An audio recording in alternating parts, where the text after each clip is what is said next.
great emphasis on throughout fall camp, and you to see that carry over into the first game is something I was really pleased with. So I thought this was going to be one of the better games of the weekend. I thought this was going to be a nail biter, maybe even multiple overtimes. You guys ended up dominating them in the second half.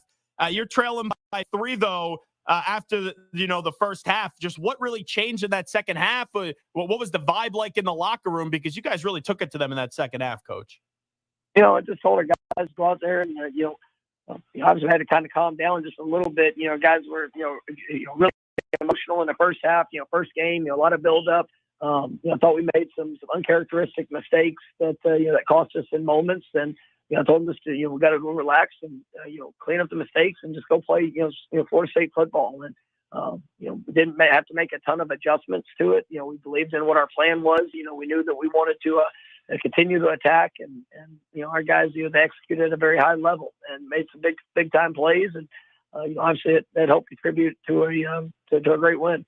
The expectations are sky high for your football team. I know one win doesn't define a season, but this is a big one. After having 2 days to kind of think about it, just how do you put it into words what this means for the program?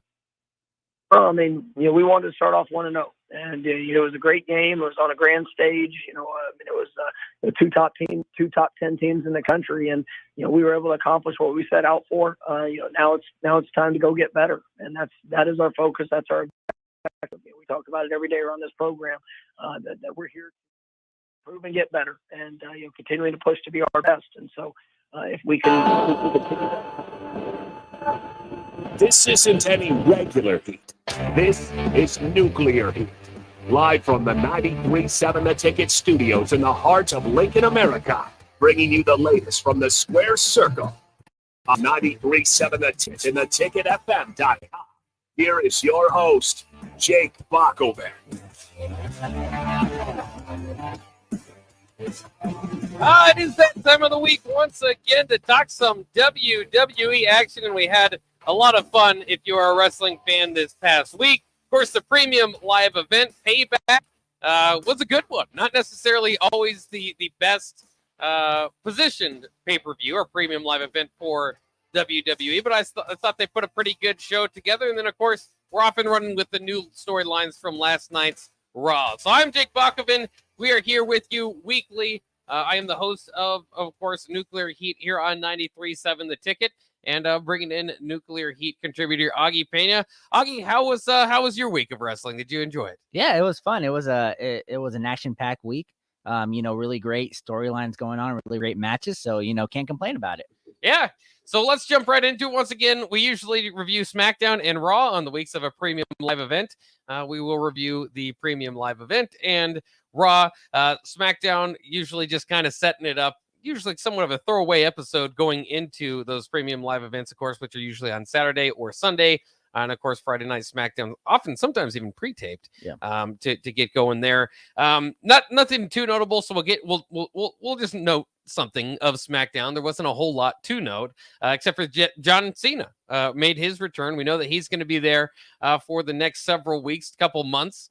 And will kind of be interesting to see what he gets himself involved in. Maybe it will be a feud with Jimmy Uso, as John Cena did go out, opened up SmackDown, was interrupted by Jimmy Uso, his new theme song, as he is a singles competitor now. But also kind of interesting to kind of see how this plays out. Jimmy, of course, kind of left the bloodline, or kind of, made this whole storyline confusing where, everybody's kind of battling each other. Maybe trying to get back into it, as we saw in the main event. He helped Solo get the win against AJ Styles, and then landed another cheap shot on Styles to kind of end the night. Also, Solo was about to spike Jimmy, and then Paul Heyman called it off. So you're kind of maybe teasing a little bit, maybe Jimmy getting back involved with the bloodline. How would you feel about that? Do you kind of you want to see that, or do you feel like you got to at least put a few more weeks, like get some reason for him to go back? Yeah, no, I don't like it at all. I feel like they don't know what to do with this storyline. They kind of messed up his betrayal of Jay. They had something hot for such a long time. I feel like they don't know where to go with it now. So, this flopping back and forth, it's just confusing for the fans. As you said, it's just, we don't know the direction. It's kind of nice to know where they're going with it. It's nice to be surprised by things, but when, he's in, he's not, he's putting up the ones, all that stuff. It just doesn't make sense. Yeah, it is. It's a little confusing. I will say that I think that they did miss the mark as far as having two on fire teams here that they didn't necessarily have meet up with each other. And it was kind of mentioned last night by Judgment Day that the Bloodline's falling apart. They're the new kind of team in control in the WWE. But, that's why I kind of go back with the passing of Bray Wyatt, that it was so nice to see his faction, the Wyatt family, meet up with the Shield. It was like those were two great tag teams or, factions. And I think they might have missed their mark as far as pitting those two together. Maybe putting the Bloodline, patching it back together down the line. Maybe we'll eventually see that. And that would be my only reason to hope to see that get back together. Otherwise, it's just a lot of storytelling that you're kind of getting confused about. We'll get a little bit Mac more into it as it was also Jay's return on Raw. So that was kind of interesting, I guess, a little bit on Payback as well. So let's go ahead and jump into Payback. The feud that would never ended in a good way, I think. Becky Lynch against Trish Stratus. Of course, this was a steel cage match. And we've kind of been complaining that they've been dragging this along through even the last pay-per-view. They didn't put it on that one. And so, of course, that was SummerSlam. That was kind of seeing what the big buildup was. But they had a steel cage match. Nothing to get me a little bit happier about a feud that's overlasted. It's stayed in a cage match and some violence. So that's what we're here to watch WWE for. And of course, this was a great one. I will say this about steel cage matches. I think it is funny, and also just a complete bailout that you can just walk to the side of the steel cage and just get out real quick. I know they do that for for purposes of not everybody wants to fall over the cage match or whatever, but to go from those heights. But it's just kind of funny because the face of the match will never just go over there and walk out of the ring. It's always the heel trend. That's like a heel tactic to do the smart thing. So it's just kind of confusing the way they do that. And I think they should take that out. I mean, a real steel cage match to me would be lock that door up and you have to go over the top to get the win or pin, which is what we had here, I believe. Lynch ultimately did win by hitting the manhandle slam from the top rope for the 3 count, which was pretty cool, I thought. And a real shout out to Trish Stratus for her age, taking some of the bumps she did. This was a hard hitting match. It was a great match. I was just as you were ready for this feud to be over, and it was great. They had a lot of great spots. There was one point where Trish was upside down, hanging from the top. And just to put this in there, when was the last time we saw somebody win a steel cage match because they escaped through the top? I can't remember the last time. It's always a pin or something like that. But I thought this was great. Zoe Starks, played her role to perfection. Trish delivered on this one. If this is her going away for a while, it was a great match because this feud was so overstayed. It was a popcorn match, as you describe it for such a long time. This was, Payback was great, and this was just a banger way to start it. Yeah, a good match to start with, and that's always something to kind of pay attention to. What do they start? What's their main event? Kind of what goes on second sometimes, and just kind of pay attention to where your matchup is on the card. So this was a great way to start it. And I think ultimately Trish Stratus was, maybe I've overstayed her welcome for as weird as it is to say it for the legend. It's just because of the same feud. Maybe if they kind of had her go through a few different feuds, it wouldn't have felt that way. But ultimately, they also had to find a way to break her apart from Zoe Stark. And so my own one kind of problem with this, and maybe it's to kind of play into it, is that very often the numbers game never caught up to Becky Lynch. I mean, she was able to fight, and in the same case here, where you kind of tell that story, and then eventually she overcomes it pretty quickly by fighting off Zoe Stark, who entered the steel cage match, which again, another reason to get rid of that door, or maybe a reason why they have it, is because the steel cage is also supposed to prevent outside interference. And almost every steel cage match has outside interference that factors into the pin. But ultimately, by the end of this match, there was kind of an argument because Stark didn't help Stratus get the win. So Stratus actually pushed Stark. Stark then eventually hit Stratus with the Z360 before walking off. So telling the story of them breaking up makes us think that Stratus is probably off TV for quite some time, and that Stark is on to her next phase of her call up. And I think overall, if anything out of this feud, I think it did get a good job of getting Zoe Stark from NXT to kind of a player in the WWE and on the main roster. Coming up next in the match, the second match of the night was The Miz and LA Knight with special guest referee John Cena. John Cena was hosting the night. He came out to the ring and was basically saying that he was going to be the special guest referee. Miz didn't like that. He came out and argued against it, but ultimately John Cena was the special guest referee. Actually, it was kind of interesting because both LA Knight and The Miz were frustrated with Cena basically pulling them from the corner. Yeah. And then he kind of told the story of, hey, this is not just any referee. This is John Cena. So they kind of got in each other's faces. But ultimately, it was a close call where The Miz ducked out of the way and LA Knight almost hit Cena, which would have certainly been interesting. But ultimately, he didn't end up punching him. But Miz hit the skull crushing finale. So you kind of thought that that's usually his finisher. Maybe that would have been the surprise into that feud. But instead, LA Knight was able to kick off. He eventually gets the BFT for the victory after a pretty good match. After the match, Knight and Cena jawed at each other for a little bit before shaking hands on the ramp. Again, this was a feud that we knew the ending of the minute it began. This is a feud completely to get LA Knight further over, and his storyline moved along, and The Miz is perfect for it. I thought this was a good feud that didn't necessarily overstay its welcome. Throwing John Cena in there kind of gave it a little bit of life there at the end too. So I had no problems with it. I thought it was pretty good. Yeah, I thought it was fun, and the Miz and John Cena, when those two can just go at it on a promo, is just phenomenal. Cena asking the Miz for advice and all. It was just a funny lead up. I loved it. And all that stuff there. But man, I thought John, it was fun because they teased John kind of interfering, but I thought he really stayed in the middle, did his job there. Let LA and the Miz really just work. They put him in there when they needed to at spots. But this was perfect for LA Knight to really give him that John Cena rub. I really love how people make fun of, like, every wrestler's thing at John Cena is to make fun of his jorts, his jean shorts, and how he dresses. And now he's just accepting it.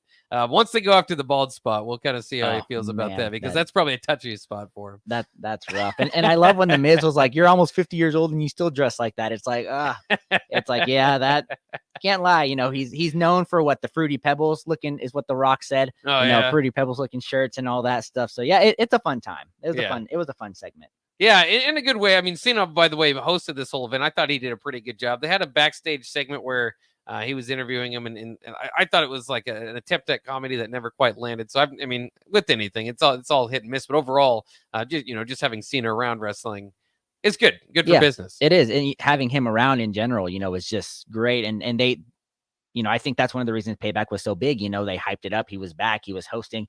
And I caught the comedy where he's crouching down, like all the announcers do, and all that stuff. So I thought it was fun. It was shorter great. than Finn. Yep. No, we know it's not. Finn's about our height, and we're not the tallest guys out there. So. Yeah. Move on to the United States Championship match.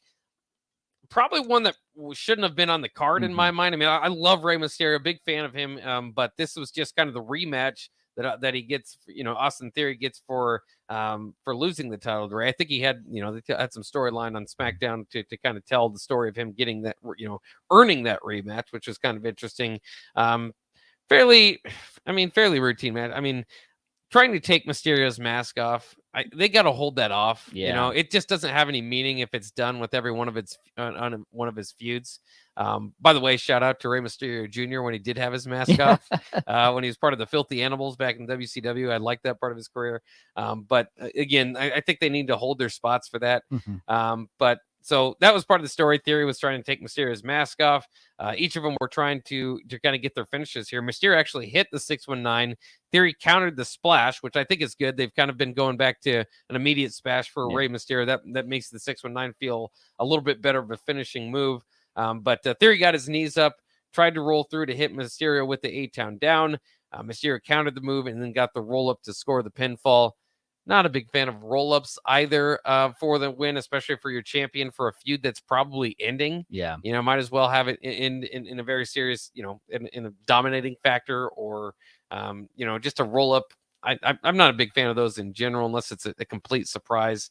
But that's what they did. Rey Mysterio keeps the championship, and we'll see what's next for Austin Theory. I agree with you. No reason for that. I mean, there's no buildup. There's no payoff. Austin Theory is kind of in a polite way, dead in the water. His character needs to refresh. Rey Mysterio is established. He's a Hall of Famer. He doesn't, if you're not going to, they're not at a point where Austin Theory would really benefit from beating Rey Mysterio. So Rey right now, I think in his career, elevating the LWO, great. But the LWO, they're not doing anything around him right now. Yeah. It's really a focus on him. So you're thinking if this match is happening, it's got to benefit Theory, but Theory is so, he's so cold right now. There's no reason for this. It was a fine match. I wouldn't say they're good wrestlers. They put on a good match. Just nobody really cared for it, and I think that's a shame because Austin Theory, had some great gimmicks, and Rey Mysterio is, that 619. I love it. I love his entrance. That his song and everything. But yeah, no payoff really. Yeah, and it's kind of interesting because on SmackDown, like we said, we're not going to mention too much of that, but they had the other two of LWO kind of fight in a tag team, which I thought they eventually, I mean, you got to do that, but I mean, it was just for a squash match for Sami Zayn and Kevin Owens. But yeah, I mean, it's Santos Escobar as we move forward with Rey. Obviously, it looks like Austin's Theory has more Waller to move on with. Rey Mysterio. Do you jump right into Santos Escobar? Do you find another heel to kind of go against him in SmackDown? I would think maybe an LA Knight or something, but he's a face. They got to find a heel to pair with him. It's hard because it's like they could have used this here to get Santos or one of them to kind of turn heel. They didn't use that. That's what I'm. I don't know. It's a hard direction because do you just on Saturday or on Friday night SmackDown have Santos just blindside Rey or something? They could have done something creatively. They chose not to. Now, whatever they do, it's not going to be. I don't think it's going to have a huge payoff. Yeah, we'll see. I mean, I could definitely see Grayson Waller, kind of have an LWO and Grayson Waller, Austin Theory still feuding, and maybe it's Grayson Waller's turn to try to take the belt. We'll kind of see what they do there. But again, especially considering last night's match of Chad Gable and Gunther, which I thought absolutely should have been on the card. Amazing. This one was kind of surprising it was on there. Nonetheless, we'll move on. Undisputed WWE Tag Team Championship between Kevin Owens and Sami Zayn, the champions, and Finn Balor and Damian Priest. This one might be match of the year type of material. They played the Pittsburgh crowd well.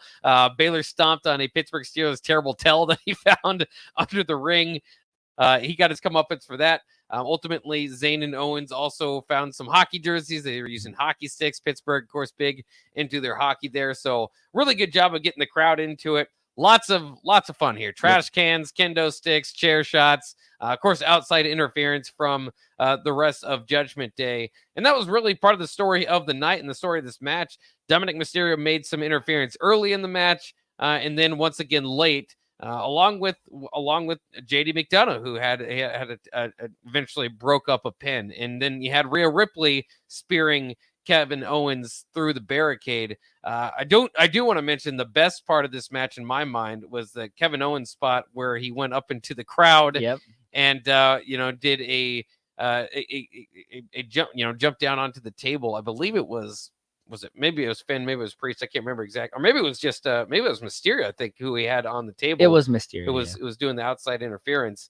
But I thought that was a really good spot, and it made me wonder because when I watched him, Owens immediately held his elbow, and I thought maybe this was real. Owens had already been busted open in this match. I mean, this match was great, but he had already been busted open on his face, so they already had to kind of had you worrying about that, but.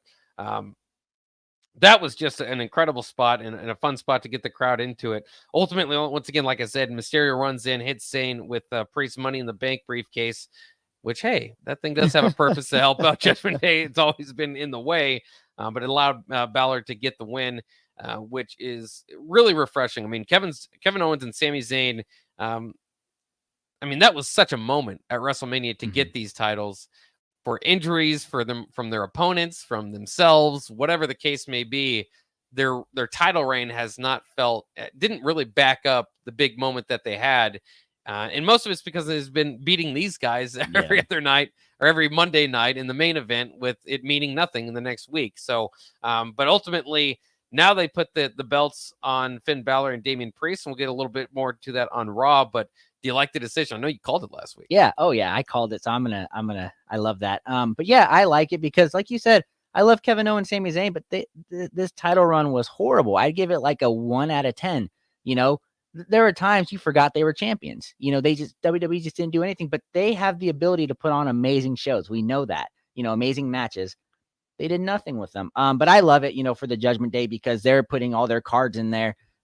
Even though it, weird booking with the Judgment Day losing like every main event for the past 3 months to Sami Zayn, or some kind of combo in there of him. But I like it. It keeps the storyline moving. I like the inclusion of JD McDonough, him kind of helping as well. We'll talk about Rhea a little bit later, but I love whenever she gets involved and she does something to somebody. But man, that Swanton bomb that Kevin Owens did was phenomenal. This was it was so fun. You didn't know where they were going with it. They really hyped up the crowd. It was just a great match. 10 out of 10, I'd give it there for sure. I mean, that seriously will be up there for match of the year. Unless you have Dave Meltzer, who never gives a 5-star match to WWE, but that's a discussion for another day. Owens and Zayn. I mean, maybe we got a little bit of a preview to it last night. Sami Zayn maybe moving on. I don't know if we'll see that necessarily as a tag team or just kind of getting back to individually fighting. But I do kind of like the fact if they do break it up to hold off the big heel turn between the two. I mean, they've fought each other, been friends, fought each other. I mean, it happens so often that it might be nice in this sense to kind of break up without a big kind of fight about it. Yeah, they don't need a feud. They've done everything together. They've had like 3 or 4 feuds already. Yeah. They part ways. Maybe they split them. We'll talk, like you said, we'll talk about it a little bit more on the Raw segment, but maybe one of them goes to SmackDown, one of them stays on Raw. Trade. You trade it. You never know what could happen. But yeah, fun stuff, fun times. It was a great build up, like you said, to WrestleMania, but man, their title run was just so disappointing. Just nothing creative for them. And I do want to see them, by the way, at WrestleMania at some point have, a big feud. So maybe down the line they could kind of have them break up, but it would be too early to start that story right now. Yeah. So also for some reason the Grayson Waller effect had a spot on the card as well. It was basically just so Cody Rhodes could come out, say he used whatever political power he had to get the newest member of Monday Night Raw roster back and welcomes Jey Uso to the ring. Of course, Uso hits Waller with a super kick before the end of the segment, as often happens to our talk show host in WWE. Yep. But creative way, I suppose, to get Rhodes on the card. What does Rhodes gain from this? I mean, Uso was gone for 2 weeks. Yeah, kind of. It was weird. I don't know. I think that the rushed feels like it, and not necessarily needed on a premium live event. Well, the only thing I could think of is Rhodes goes to SmackDown, possibly. Jay comes to Raw, and we'll talk about it a little bit down the road. But that's really the only payoff I could see is they start the storyline for Rhodes to finish the story.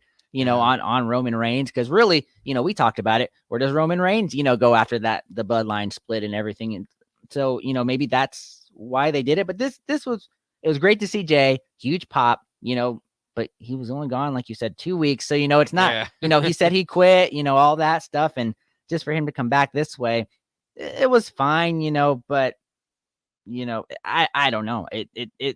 I don't get it. I don't get it. Yeah, it was kind of strange. Cody Rhodes and Jey Uso obviously very over with the crowd, so it's at least a way to get them, a pop in there. This led to the Women's World Championship match between Rhea Ripley and Raquel Rodriguez. Really a good power struggle, as you can see. Obviously, Raquel, the biggest woman on the roster, or one of them, and Rhea Ripley, the champion. They kind of told that story all along. Dominic Mysterio, once again, the MVP of the night for Judgment Day, made his distraction, got into the way of ringside. It's kind of fun. Rodriguez dragged him into the ring and power slammed him. So that was kind of fun. It's always fun to get the cross-gender fight going there. Obviously, when the woman gets the upper hand. But in any case, the distraction was enough for Ripley to kick Rodriguez in the knee and hit Riptide for the victory. And we'll kind of see. We did already see from last night. I would ask you any interest in seeing this continue. I would have said no, but WWE's already going the other way with it. But what'd you think of the match? I mean, it's at least a championship for Rhea, on a premium live event, which they haven't done every time. It was fine.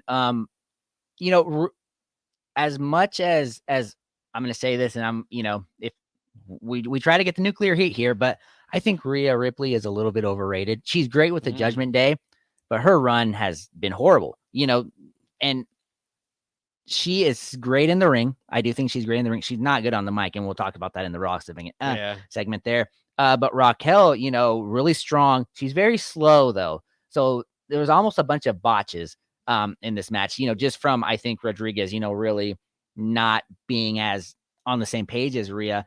I could see it going. It's going to continue, regardless. It was fun seeing Dominic come in there and really help with that.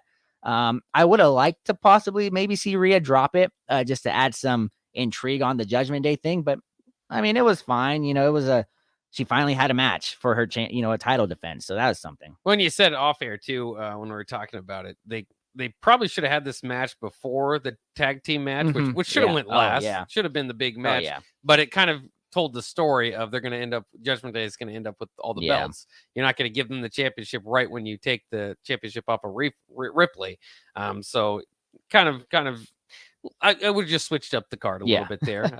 But in any case, in the World Heavyweight Championship match between Seth Rollins and Shinsuke Nakamura, the story, of course, being told here was the story of the feud. Shinsuke attacking the back and working the back of Rollins. Kind of a quick way to end this match, as hard-hitting as it was. They had some near falls, but Rollins eventually just kind of hits a curb stomp somewhat out of nowhere to get the victory. Also interesting decision after the match. You're kind of waiting there. I didn't think this was a great one to kind of have as the marquee match, just because, well, for a few reasons. There were some other feuds that I would be more interested in. I mean, this was kind of thrown together in the last few weeks, and it's fine. I mean, they're big names, but it's not like a blood feud at this point. I think they tried to kind of tell that story. Maybe that's why it is where it is. I'll just be honest, like you said, you had your own reservations about Ripley's championship run so far. Rollins he's fighting so many people that it kind of is boring. I mean, it's kind of boring because you know what's going to happen. I mean, he's going to win these ones. And that was part of the story. I mean, I didn't think Shinsuke was going to win this one, but very interesting decision as we're all kind of sitting there waiting. Like, if it's just a clean finish, you're kind of thinking, okay, is Priest gonna jump in here? Is something, the next feud for Rollins gonna pop out of this? Just kind of ends the premium live event, and then reports of Shinsuke attacking Rollins after it went off air. I think they should have at least put that into the ending there as it led into the storyline for Raw. But ultimately, just kind of for a great premium live event, just kind of a dud of an ending for me. Yeah, and it's always weird because we always complain about it not being clean finishes, right? Yeah. And then they give us a clean finish and we're like, oh, that's it. That was the if I were to rank these matches, this one would be probably the second or third worst match, I would say, just because, like you said, I mean, you kind of forget about that World Heavyweight Championship. It just, the Judgment Day are just taking over everything. And this was a great match. It was a fine match, a good match. I loved Shinsuke's anime entrance that he did. Oh yeah. I thought it's fun. They really did try to put everything they could into it, but it felt rushed, and the story's going to continue. So, Seth isn't dropping that belt to anybody anytime soon. And then the whole language barrier, Shinsuke speaking in Japanese, right? Yep. Kind of confuses me. I like it, but I need subtitles. I need to know what you're saying. Cause then nobody explains what he's saying. So you're just there like, all right, good promo, man. Yeah. But those cartoon promos that you said, like earlier, kind of the anime type promos that they've had, where they do have him speaking Japanese, but they have the subtitles. Yeah, those are really effective. But you're right, when he's live on the mic, and anytime they kind of do that, unless it's for the local crowd, if they're overseas, it's just kind of like nobody understands what's going on here. You're just telling the story that nobody knows what's going on. Yep. You get the what chance out of that. Yeah, for sure. But fine match. I wouldn't have made that the main event. I agree with you on that, but yeah, not bad. I wouldn't even made that the opener. We talk about you want to open and you want to finish strong. I might have opened. I would have finished with the tag team championship without a doubt. Sure. That was the best part of it. I might have opened with the Miz and LA Knight just because of how over LA Knight is, and John Cena. They could have easily done that, but at the same time, I don't know if I'd be sitting there waiting for the Becky Lynch Trish Stratus match. So maybe that's a good reason. Yeah, but overall, I thought Payback is top 3 PLE of the year. Yeah. I would give it like an 8 out of 10.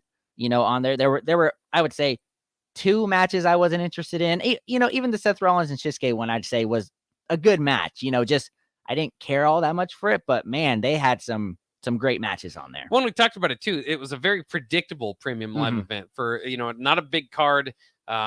I think, LA Knight was obviously going to win. Becky Lynch was obviously going to win. Rhea Ripley, it would have been surprised to lose. Seth Rollins was obviously going to win. The only thing was that tag team championship match. And again, Mysterio Theory, I don't care who wins. Yeah, right? exactly. It's not, it. So, I mean, especially considering the fact that a lot of it was predictable, to pull off that good of a show, I think was a good job from WWE. All right, let's take a quick break here on Nuclear Heat. Let's jump into Raw. We've got a few segments left for that, and we'll do that. It was an entertaining Raw as well, kind of gets us moving forward in a different direction for many of these WWE superstars. So we'll talk about that coming up next year on Nuclear Heat on 93.7 The Ticket. Agriculture is the economic engine of the Midwest. At Acres Equipment, we dedicate ourselves to making that engine run smoothly. We supply our farmers and ranchers with quality John Deere equipment, parts, and service. We also deliver the most advanced technology and precision ag strategies to help them farm today and for the future. Acres Equipment, solutions for every field. Ladies and gentlemen, it has come to the attention of the Nebraska Lottery that when people hear a radio commercial in their car for one of our lotto games, Powerball, Mega Millions, or Lucky for Life, they tend to begin daydreaming about how they'll spend the prize money if they win, instead of paying attention to the road. So please, when I tell you that Nebraska Lottery lotto games offer big money and big fun, keep your mind on driving. Do not start thinking about all the things you could buy if you win. Things like bright red sports cars, tropical vacations, 100-inch TVs, hot tubs, SUVs, a new computer, motorboats. Bob, snap out of it. Oh, good heavens. Ladies and gentlemen, my apologies. Perhaps I should go home now. You better let me drive.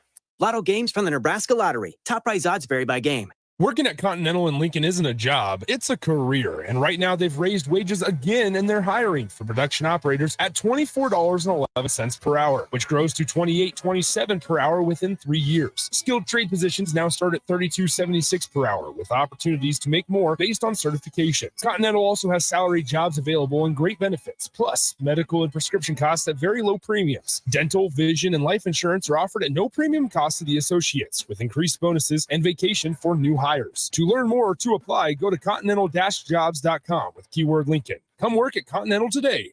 Hi, everyone. Kendall Warnock, A1 Automotive in downtown Lincoln. Spring is here. Summer is fast approaching. With weddings, vacations, and weekend getaways on your mind, do not let car issues prevent you from getting where you need to be. Car problems shouldn't be something that you put up with. Let us get you back on the road in comfort and safety. We diagnose all makes and models from Porsches to Hondas, Toyotas, and Chevrolets. We fix a variety of issues with all of them with our talented techs and our experienced staff. A1 Automotive at 11th and L, downtown Lincoln. Always honest answers.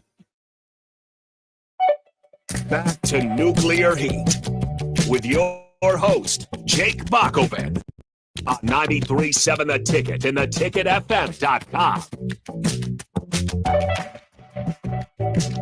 We are back here on Nuclear Heat. Thanks for joining myself, Jake Buxelman, and Nuclear Heat contributor Augie Pena for our review tonight. Of course, we have already reviewed Payback. Now we're going on to last night's Raw. I did have a quick comment here from Kerry Cohorn, of course, Nebraska's all-time leading three-point shooter. Also a wrestling fan. He chimes in. He says, what if Rhea drops the titles, then takes command of Judgment Day and the Money in the Bank and challenges Rey Mysterio?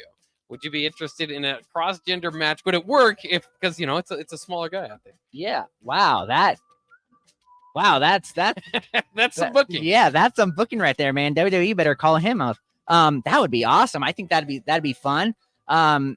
Wow. Yeah, I never even thought of that. That's great. That's a great fantasy booking there. I would pay to go and watch that, to be there front row to watch that happen. Ripley against Mysterio. I think you could do it because again, the smaller guy, at least, you can make it work. That's the only way to really make it work, I think. Yeah, that just blew my mind. I'm not gonna lie to you. I've never thought of that. You think of her, facing other male wrestlers, but I guess Ray wasn't one that, I kind of had there. That's fun. That'd be a fun one. They had the spot of her spearing KO last night. You had Raquel Rodriguez power bombing a Mysterio, so they're kind of getting into some cross gender stuff there. Yeah, man, that'd be fun. I think that'd be a lot of fun to see. So yeah, fantasy booking is usually better done than what WWE does with their actual storylines. But all right, let's get into Raw.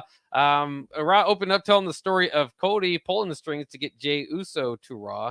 And so Uso had his promo. Sami Zayn comes out and Sami welcomes Jey. There's kind of this moment of, are they going to be friends or foes? And eventually Sami hugs Jey. Yeah. It's a kind of a feel good welcome. And again, tells the story that we were talking about. Is Sami and KO going to continue to be a tag team, or are this kind of moving us towards the singles push? Maybe Sami teams up with Jey. Lots of different ways to go here. But ultimately, I'll tell you this. I think the best bloodline time was when Sami was part of the team, and then the breakup. And so to get him back involved, I know the story, and they kind of had to break him away from it, because otherwise, what was the significance of winning the tag team titles at WrestleMania? But his story was never completely finished to me. It's kind of like, you did win some gold, but you never got your comeuppance against Roman. Maybe at some point they go back to that. And I think that's where I would be most interested in. Yeah, dude. Okay. So fantasy booking, right? He started it. So we're going to go with it. You got Sami, KO, and Jey. They bring, somebody else in. Survivor Series against, the bloodline that's left over, and Judgment Day. And you have a 3-team. I think that'd be a lot of fun to have a buildup of that proportion kind of. Oh, yeah. Yeah, that'd be really interesting. A lot of different feuds. Just throw Seth Rollins in there, on one of their teams, or Cody Rhodes. They've been in the main event the last 5 months. Yeah, anyway, they've got to get in there for some reason. It was kind of interesting too, because they're telling the story that Jey is not going to be welcome in the locker room, so they had Mick Riddle come out, and both those guys had to stare down with Uso. I think that's the official tag team name, isn't it? I can't take that serious, man. It makes me want some McDonald's or something. I don't know. Yeah, fair enough. And maybe they can get a deal with them if they continue to be a tag team. And then they have the Nakamura promo. Again, it was like we were talking about, Japanese with English subtitles, really effective with the comic books looking, cartoons that they had there. It's kind of interesting, basically saying he's not done, obviously, with the attacking Rollins after the premium live event. Rollins is backstage, and he's basically telling Adam Pearce and Ricochet, who's there for whatever reason, that he is fine to compete. They're worried about him. And again, I think it was a good part of telling the story that Rollins is just defending his title too much, and he's just taking too much of a beat down, that he needs to take a break, and Rollins won't. So I mean, I think they're at least telling a good story there. Coming up next, they had the Tornado Tag Team match between Mick Riddle, which of course is McIntyre and Riddle, and the Viking Raiders. And they're going to play this feud out. I was kind of wondering if this was kind of a quick one, but ultimately they give the Viking Raiders another win, which is, again, very much needed for us to believe that the tag team of McIntyre and Riddle can get over, or have a challenge to get over in this case. And then the other kind of story that they're telling here is a bit of, you talk about a 3-way battle, is New Day kind of jumping in, because of course, after last week, you had the incidental McIntyre hitting a New Day, Xavier Woods. Yeah, I couldn't think of his name. With the chair, the chair. Yeah. And then you have Kofi Kingston now, who said, yeah, that's all right. We're still on the same team. We don't like for some reason, they feel like they need this big front to take down the Viking Raiders.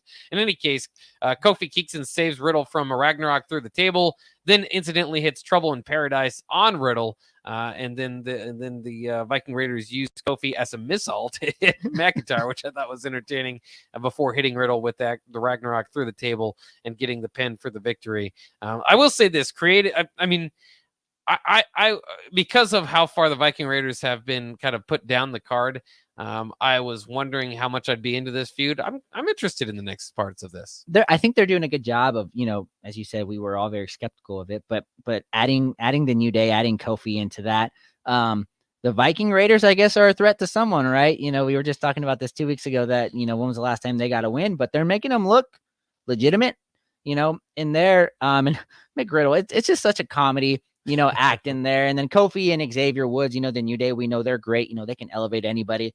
So I guess, yeah, this is some great teasing here. This is good work. I like what they're doing here. And they're doing something different too with because the problem with putting McIntyre and Riddle together was it was RK Bro all over again, and it was just like, but not as good. Yeah. And so at least they're kind of getting something to throw in there to make this interesting. From there, you had Seth Rollins promo. Rollins was upset that Shinsuke hit him post the match. He calls out Shinsuke, challenges him to a rematch there on the spot. Like you said, there's a language barrier. We don't know exactly why Shinsuke says no, but he was not interested in it. Brawl breaks out where Shinsuke targets Rollins back once again. Ricochet comes in and breaks it up. Adam Pearce sets up a Ricochet Nakamura match again because Rollins is not cleared to compete. He doesn't want him to fight. But it's kind of interesting there. During that skirmish, by the way, Rollins was like tossing security guards around, so you know it's real when Rollins is the face is even fighting the security guards. I don't get this one because Nakamura, like, Rollins challenged him to a match right then and there, right? I know he wasn't clear, but he still challenged him, and then he says no, but then he still fights him. He still brawls him. Right. That I was just there. I'm like, this makes no sense. Just take your opportunity. If you're gonna fight him, just take your opportunity of taking the title away from him. I don't know. More confusing booking. The Ricochet, and then putting Ricochet in there, to kind of be the guy who Nakamura is gonna, wrestle here. It is interesting to say the least. Well, and then a further confusion as far as like why didn't Shinsuke go for the title? And then the next match was Shinsuke and Ricochet. And this is where, this kind of spilled into the timekeeper's area. Shinsuke uses the chair, so it's a disqualification. So I guess Ricochet wins, but more importantly, they're just telling the story of Shinsuke being, kind of being the heel.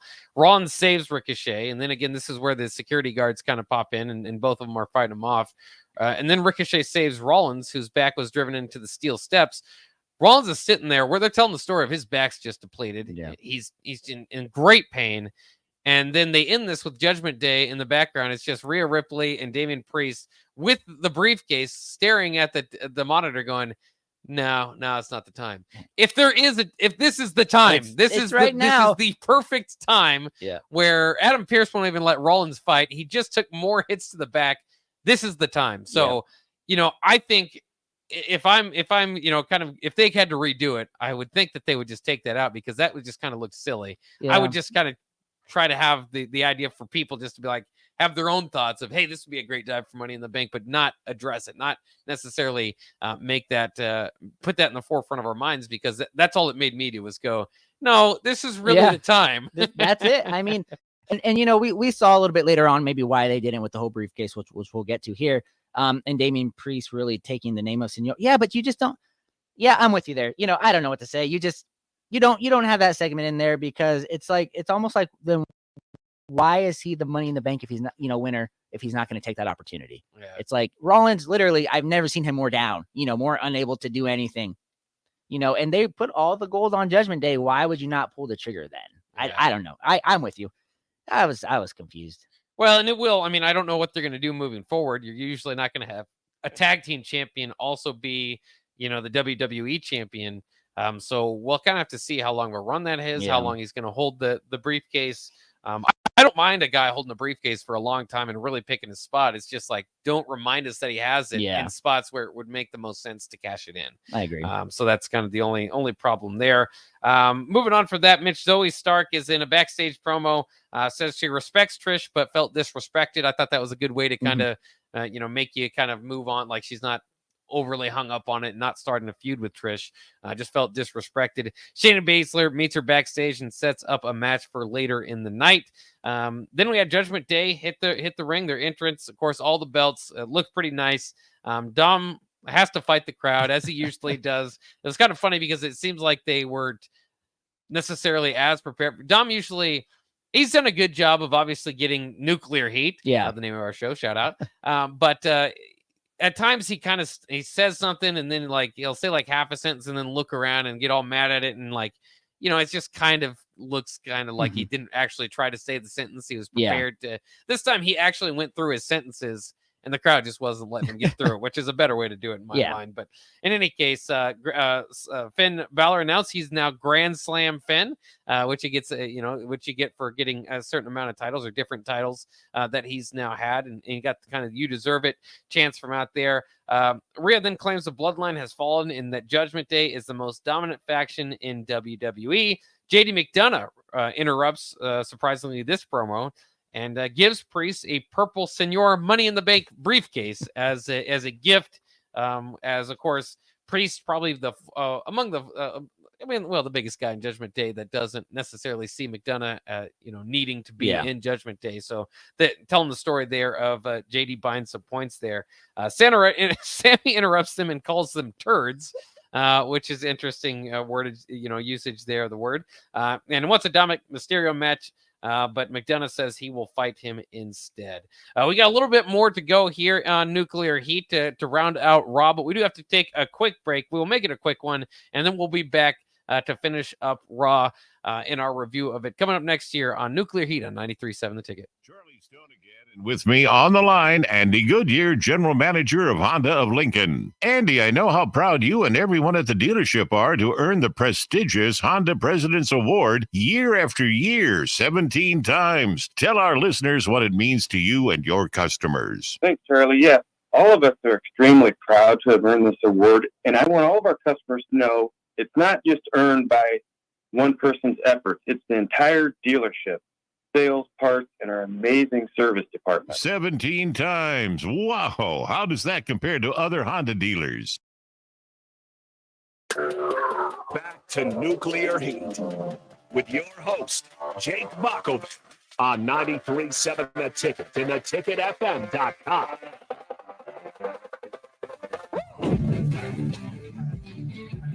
We are rounding out Nuclear Heat here with our WWE Raw review. If you missed our breakdown of Payback shortly after the show, we'll put it on the theticketfm.com.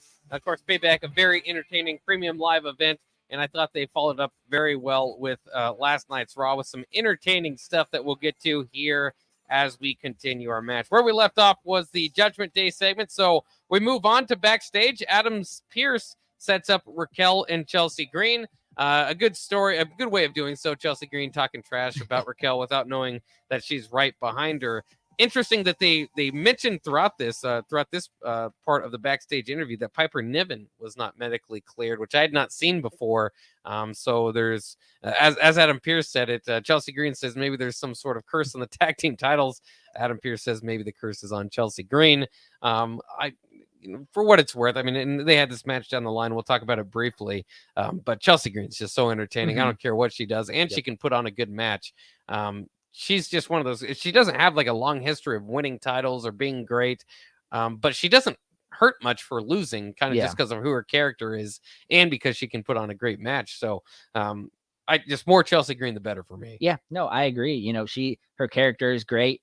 She has a title, but they're doing a good, funny segment, and maybe she is cursed. Because her last two partners are injured. I love her entrance. Samantha Irvin, the announcer, does a great job with that. It's hilarious. It's fun. She's fun. And like you said, she's protected. Win, lose, she's entertaining. So. And the get up for interest is good too. The outfit, the movement. I mean, it's all just, it looks like perfect for like a video game or like a highlight type of deal when you're introducing someone to wrestling. I mean, so she's done a great job in her short time of her return. Of just kind of moving right up the card. In any case, we move to another women's event, Baszler and Stark, which we said was set up for earlier in the night. I love Shayna Baszler. I've been wanting a push for a long time, but I understand why they don't do it. There's hardly any fanfare for when Baszler came out again, and she is in the middle of somewhat of a push here, of course, still bragging about her SummerSlam victory. But in any case, ultimately, this came a pretty good match here. Baszler chokes out Stark with a Karafuna crutch for the victory. Stark fights it as much as she could, so kind of telling the story of her being very resilient, but ultimately passes out. Before this match is over, or I guess after the match, Baszler and Stark fist bump, kind of saying a good fight. This is two heels. I think we're headed toward a tag team. Yep. Nope. It's 100%. They're going to be the next tag team champions in about a month. I'd say, they're going to do that, but I would love it because we talked about this a little bit beforehand. They're good bruisers. They're great in the ring. they need a manager. They need somebody else like that because they can't deliver a promo. But I think it'd be fun to see them going. They're going to destroy everybody. That's the thing. Is legitimately they should not lose a match if they decide to go tag team. So, well, if they do, and that's the story that they should have told with Baszler and Ronda, but they never kind of got there. I mean, they rushed that thing so quickly. They also had them, that kind of put over the new NXT girls that had been brought up. So I kind of thought, like, man, what they need to do with them is just make them unbeatable and very tough. And I think that's what they have a chance to do, kind of make up for that mistake with Baszler and Stark, and give Stark, as we're talking about in when we're running down Payback with her kind of now not having a partner, kind of gives her something to do that keeps her in the eyes of WWE fans. So I kind of like what they did there. I was kind of surprised. I thought they were going to put Stark over for the victory, but again, if they're going toward a tag team, you want to keep Baszler looking strong. So then you had Chelsea Green and Raquel. Once again, this was just kind of a pretty good match that Chelsea Green told the story. Raquel, of course, much bigger. Some of Chelsea Green's moves weren't working, but she got some offense in. Ultimately, Raquel manhandles, or woman handles, as Michael Cole pointed out, Chelsea for the victory. And then Raquel announces a rematch next week with Dom barred from ringside. So that'll do it. I don't see Raquel walking out as champion, but at least, another title defense for Rhea. Yeah, no, and it is good storytelling. It keeps everybody intrigued. But I mean, Dom's barred, but you still got Damian, Finn, and JD kind of there. So that really doesn't make a difference. But I expect a good match from them. To probably main event Raw next week. Yeah. So exciting. Yeah. And again, I just don't want this to turn on into another long feud. I think it's kind of run its course there. But if you can always do a rematch quick on a Raw or a SmackDown and keep me interested before moving to the next feud. So I hope that's where they're going here. But maybe not. I mean, I'm not so worn out by Raquel and Ronda or Rhea. So many names, so little time. But in any case, I am ready to see Rhea move on to something else. So hopefully that happens after next week. So we'll see. Miz TV with guest John Cena. This was one of the better parts of the night. If you kind of wrestling and John Cena's lore there. So Miz welcomes out John Cena. And of course the camera does a great job kind of following around nobody. I thought it was telling the story of like, where's John Cena? Yeah. But then of course, as the thing played along, you couldn't see John Cena. Of course, John Cena's catchphrase for a long time, "You can't see me." Miz played with that here. Obviously upset with Cena in his refereeing of the match. So Miz interviewed an invisible Cena and said he conspired with LA Knight to help LA Knight get the win. And of course, with any talk show, these things break into a fight. So naturally, Miz and Cena started brawling, and Miz hit the skull-crushing finale on Cena.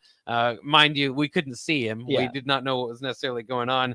And Miz eventually throws Cena out of the match. Once again, John Cena was never in the squared circle here. But in any case, Miz challenges Knight to a 1-on-1 without Cena as a guest referee.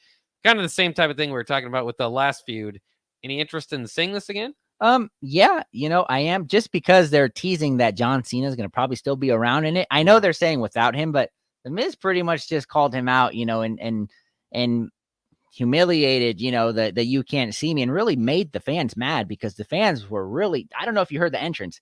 They were ready for some John Cena. Yeah. And when he didn't show up, the boos came out big time. And this was great, because I loved it when the Miz was interviewing John Cena, and John Cena was supposedly saying no, the invisible one, and the crowd was like, yeah. I thought that was great. This is great storytelling. So I'm intrigued now. I'm intrigued for this one. And then a few different things happened to round out the show. We've got to talk a little bit quickly about them. Pierce tells Jay that SmackDown will get compensation in the trade for Jey Uso. So now you kind of the big question, who's going to be traded over on the other side? We'll see that in the coming weeks. Sami Zayn and McDonough have their match. Dom saves McDonough from the haluva kick. Kind of interesting story here, where McDonough was basically still, is he or is he not in the Judgment Day? Are they embracing him or whatnot? And to go from that to the backstage where Dom offers Jay a role in the Judgment Day and says it's his family the family of Judgment Day that saved him. Also very interesting because McDonough's been fighting for that spot. Yeah. Now Jey Uso could have it handed it to him. I don't know if that's a match for Jey in the Judgment Day, but I do like pairing those two at least in a feud or something moving forward with it. What do you think quickly? 30 seconds on that sort of idea. I love it. Put Jey in the Judgment Day because, like you said, JD has been fighting for it. Finn wants JD in. So, the fact that Dom offered Jey that, it, caused a big war there that, Jey could probably win, kick those other two out. Boom, he's in, and you got main event Jey in the Judgment Day. We'll see. Jey is a face right now, but that can change at any time. So he could join the heel Judgment Day. We finished Raw with a match again that I thought should have been on Payback. Chad Gable against Gunther, round 3. And ultimately, Gunther gets the win here. But it was a good story. An ankle lock nearly tapped Gunther out. And then to end this thing, Gunther tossed Gable on his head. The camera angle did a very good job. It was actually very safe because they showed it later where the camera angle was. But the camera angle they originally had looked like he really dropped him on his head. And then hits his power bomb and then the Lariat clothesline just to make sure. Again, telling the story of Chad Gable was very tough to stop here. I don't know. It's not going to be a great for Chad Gable's daughter in the future, but a good storytelling of showing her crying at ringside because of how brutally beaten. I mean, this was a tough match. By the end of it, Chad Gable looked pretty darn beat up. But Gunther wins and now is the longest reigning Intercontinental title holder. This was phenomenal. Chad Gable and Gunther, they told a great story, great match. Man, Gunther hit every single finisher he had, every signature move. He hit it like 3 times, and Chad Gable just, it was great. From the ankle locks to Chad Gable looks like his finishing move that he really hits his head on the mat when he, does the what's it called? I can't remember what his finishing move is. But man, this was phenomenal. This was a 10 out of 10. They need to now have Chad beat Gunther, elevate Gunther, and had Chad just have a great intercontinental title run. He has earned it. He deserves it. So yeah, I mean, I would not talk about feuds that I don't want necessarily to end. That one can continue, and they've got a lot of different ways to go with it. Obviously, with Imperium, and some of the other members. So I mean, we'll see where they go next. But Gunther, a celebration is in store. I think we'll see that next time we see. SmackDown is on Friday, so we'll have that to look forward to. That'll wrap it up for tonight's Nuclear Heat. Once again, thanks for joining myself, Jake Bakovin, your Nuclear Heat host, and Nuclear Heat contributor, Augie Pena. We'll be back next Tuesday to break down this week's action in the WWE. Also, right before the show ends, we should say CM Punk let go by AEW. We don't cover AEW too much here, but really only a matter of time. I don't think he really had any options at some point. He's been there 2 years, been suspended for half of it. Yep. No surprise. He's just a headache. He's probably done. WWE don't bring him back. It's not worth it right now. Yeah, I've seen that theory. Maybe WWE brings it back. I don't think so. So we'll see. But in any case, it would be entertaining. That'll wrap it up for Nuclear Heat. Don't go anywhere. WTF. We talk facts coming up next year on 93.7 The Ticket. This award is only given to the most elite dealerships that demonstrate excellence. We really do strive to go above and beyond for the ultimate customer experience before and after the sale, Charlie. That's why for 2022, Honda of Lincoln is once again Nebraska's #1 volume Honda dealer. Come experience the Honda of Lincoln way of doing business, 27th and Yankee Hill Road, or online at hondaoflincoln.com.